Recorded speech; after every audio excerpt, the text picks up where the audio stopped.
Let's do an example of using the simple interest formula to figure out the growth of a simulated situation.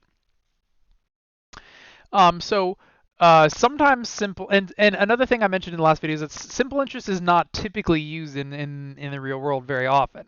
And it really it could be situational. And this is just something that if you're gonna borrow money or lend money, it's kind of good to establish, okay, what type of interest am I getting?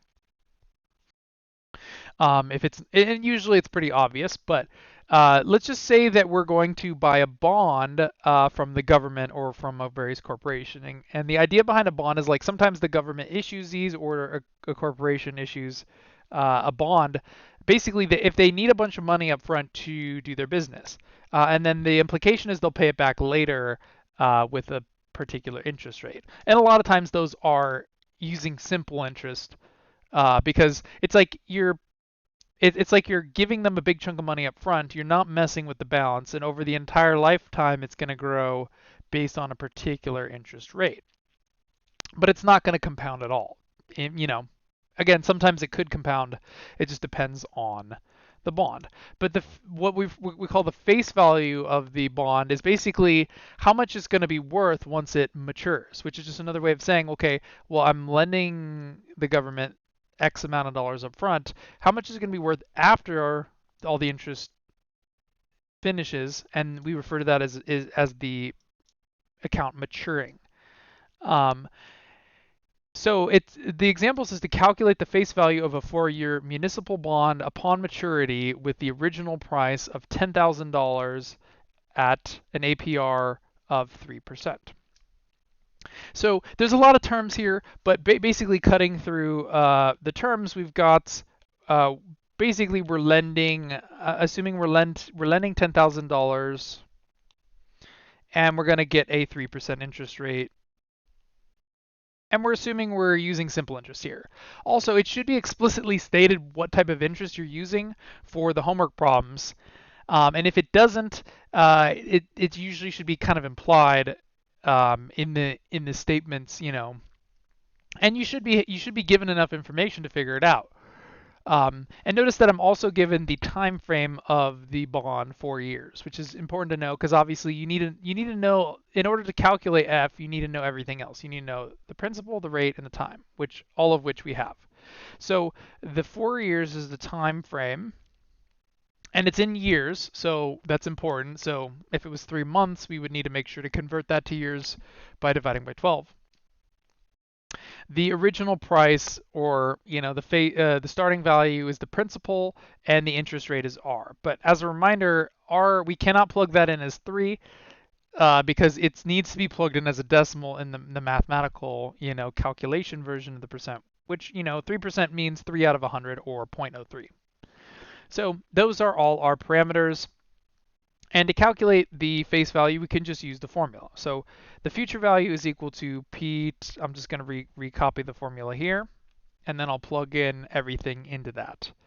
So it's equal to $10,000 times 1 plus the interest rate, 0.03, times the time frame, which is 4. And this is math I can do without a calculator. 0.03 times 4 is 0.12. So this would give me 10,000 times 1.12, because of course 1 plus 0.12 is 1.12. And basically what I can kind of understand from this equation is that I'm going to take my principal and multiply by, well, really it's going to grow by 12%, because when I multiply by 1.12, I'm adding an additional 12% on top of the 100% that it started with. And then let's go ahead and do that. Actually, this is math I could do without my calculator as well, because that should just be $11,200. Just because I chose some convenient numbers for actually doing the math. And that's, a strategy we math teachers often use, is to invent a situation, but use kind of some simple numbers so that we can kind of make sense of what's happening. Because if we use some more confusing numbers, it's a little bit harder to understand what is really going on in the problem. But anyways, what are the implications? Well, basically, I'm giving the government or a corporation or whatever, that I'm investing $10,000. At the end of those 3 years, I'm getting back $11,200, and I can tell that the interest is the difference between principal and future value. So this is another formula that works for all of these. I is equal to P F minus P,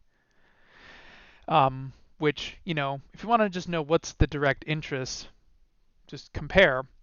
But that is obviously $1,200.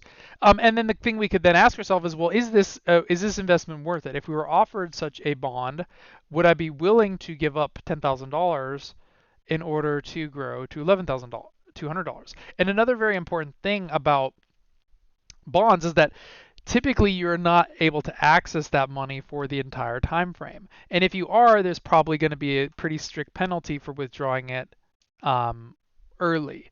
So it's sort of like, okay, if I have $10,000, am I willing to part with it for 3 years? If I am, I would gain this amount of extra money. Is that investment worth it? And that's something where, it really depends on each person and whether they can get a better interest growth out of that.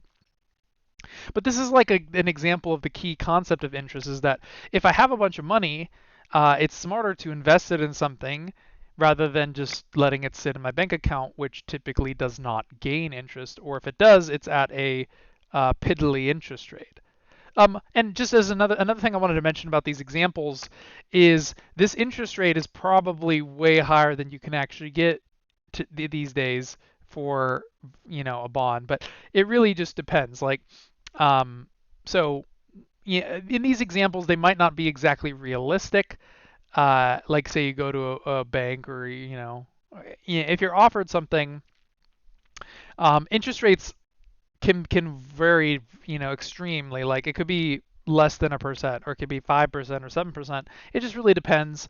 But my goal here is to sort of see how it affects it. And obviously, the higher the interest rate, the more it will grow by over time. Same with the time frame. So those are the key factors here: is how much am I borrowing, what's the interest rate, and what's the time, and all of those factor into the interest growth of an account.